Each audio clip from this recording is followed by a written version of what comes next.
জানেন তো, মেয়েরা একটু সময় পেলেই না রান্নাবান্নার দিকে বেশি ঝোঁক প্রয়োগ করে, কি তাই না?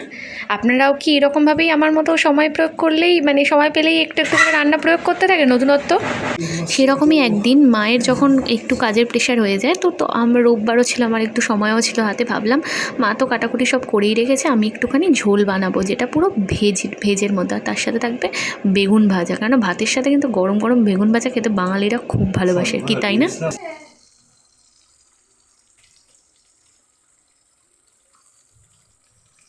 আচ্ছা, আপনারা কোথা থেকে ভিডিওটা দেখছেন, ফেসবুক থেকে কি ইউটিউব থেকে, সেটা কিন্তু অবশ্যই জানিয়ে দেবেন।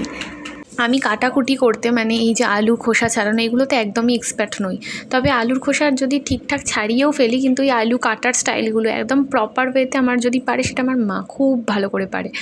তো বাট আমি রান্না ওই খুন্তি নাড়ানো বা পরিমাণ মতো নুন চিনি দেওয়া, হলুদ দেওয়া, গুঁড়ো লঙ্কা তো ইউজ হয় না, কাঁচা লঙ্কার পরিমাণ বা যে কোনো মশলা, গরম মশলা আর চাট মশলা, এগুলোর পরিমাণ আমি প্রপার দিতে পারি। প্রপার আমার মনে হয় ঠিকঠাক হয়ে যায়, পেরে যায় ওটুকুনি।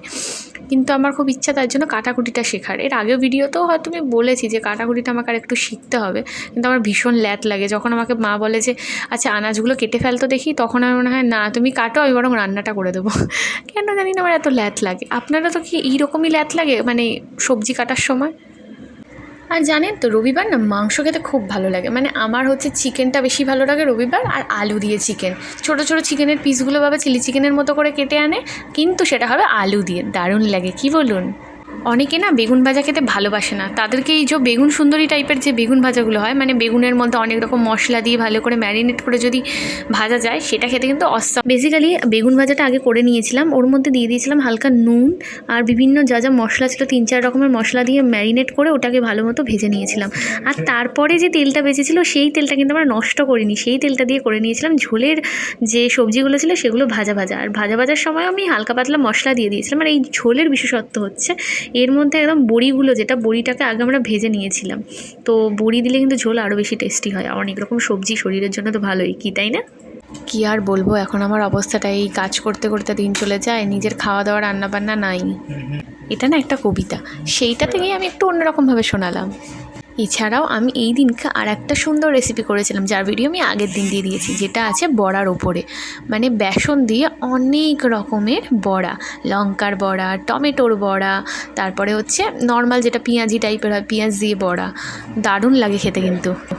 আচ্ছা, আপনারা কোথা থেকে ভিডিওটা দেখছেন আমায় কিন্তু অবশ্যই জানাবেন।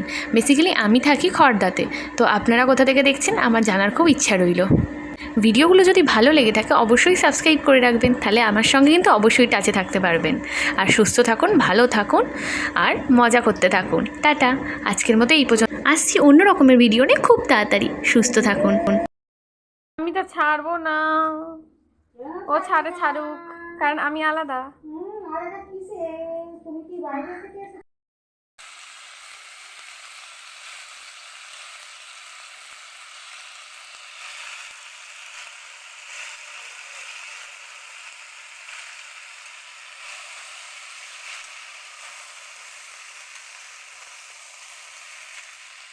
আর একটা ব্যাপার, আমার মা না সবসময় চায় রাত্রিবেলার দিকে রান্নাটা আমি করি, কিন্তু রাত্রিরে এতটা রাত্রিরে অফিস থেকে ফেরার পরে তারপরে পড়াশোনাও থাকে, আর তারপরে না বিশ্বাস করুন আর শরীর দেয় না, তারপর খিদেও পেয়ে যায় প্রচণ্ড।